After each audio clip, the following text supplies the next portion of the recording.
Hi. അപ്പോൾ നമുക്കിന്ന് rhyming വേർഡ്സും അതുപോലെ റൈമിംഗ് സ്കീംസും ഒരു പോമിൽ എങ്ങനെയാണ് കണ്ടുപിടിക്കാനുള്ളതെന്ന് നമുക്ക് പഠിക്കാം. It's very simple. ഇപ്പോൾ ഈ ഒരു പോം ഇവിടെ ഞാൻ തന്നിട്ടുണ്ട്. ഇതിൽ bright, light, swing, spring, Bloom, gloom, cool, school, ഇതൊക്കെയാണ് റൈമിംഗ് വേർഡ്സ്. അതെങ്ങനെയാണ് കണ്ടെത്തിയേ? ഒരു പോമിൻ്റെ ഏറ്റവും ലാസ്റ്റ് കിടക്കുന്ന വാക്കുകൾ തമ്മിൽ എന്ത് ചെയ്യുക, ഒരു സിമിലാരിറ്റി ഉണ്ടോ എന്ന് നോക്കുക, ഒരേ സൗണ്ട് വരുന്നുണ്ടോ എന്ന് നോക്കുക.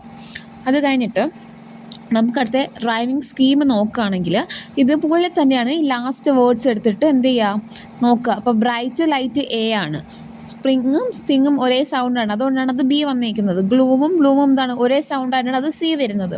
കൂളും സ്കൂളും വേറൊരു സൗണ്ടാണ്, അതാണ് ഡി വരുന്നത്. ഓക്കെ, അടുത്ത പോം നോക്കിക്കേ. അതിലെന്ത് ചെയ്യുന്നുണ്ട്, യെല്ലോ കളർ കൊടുത്തേക്കുന്നത് കണ്ടോ? ബ്ലൂ, ഡ്യൂ എന്താണ് ഒരു സെയിം സൗണ്ടാണ് വരുന്നത്. അതുപോലെ ട്രീസും ബ്രീസും ഒരു സൗണ്ടാണ് വരുന്നത്. നമ്മൾ ഈ റൈമിംഗ് വേർഡ്സും റൈമിംഗ് സ്കീമും നോക്കാന്നുള്ളത് ഒരു പോമിൻ്റെ ഏറ്റവും ലാസ്റ്റ് സെൻറ്റൻസ് അല്ലെങ്കിൽ ലാസ്റ്റ് വേർഡാണ് നോക്കാന്നുള്ളത്. അതിൻ്റെ ഇടയ്ക്ക് വേർഡ്സ് ഒരേപോലെ വന്നാലും അതല്ല നോക്കേണ്ടത്. ഓക്കെ, അപ്പോൾ അത് മനസ്സിലായെന്ന് വിചാരിക്കുന്നു. അപ്പോൾ അതാണ് റൈമിംഗ് വേർഡ്സ് എന്ന് പറയുന്നത്. എങ്ങനെയാണ് കണ്ടുപിടിക്കാനുള്ളതെന്ന് മനസ്സിലായല്ലോ. ഏറ്റവും ലാസ്റ്റ് നോക്കേണ്ടതാണ്. അടുത്ത നമുക്ക് എന്ത് ചെയ്യാം, റൈമിംഗ് സ്കീം നോക്കാം. അതെന്താണ്, ബ്ലൂ എ ആയിരിക്കും. ട്രീയും ബ്ലൂവും തമ്മിൽ സാമ്യമില്ലല്ലോ, അപ്പോൾ അത് ബി.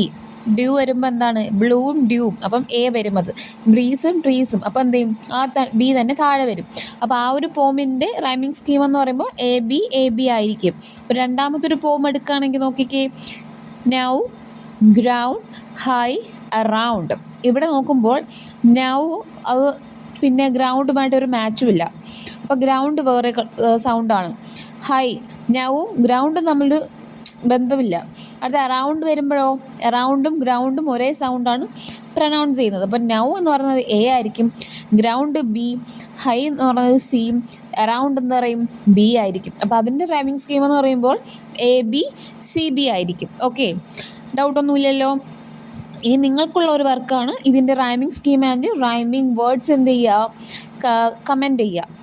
അപ്പോൾ നിങ്ങൾക്ക് മനസ്സിലായെന്ന് എനിക്കും ഉറപ്പാവും.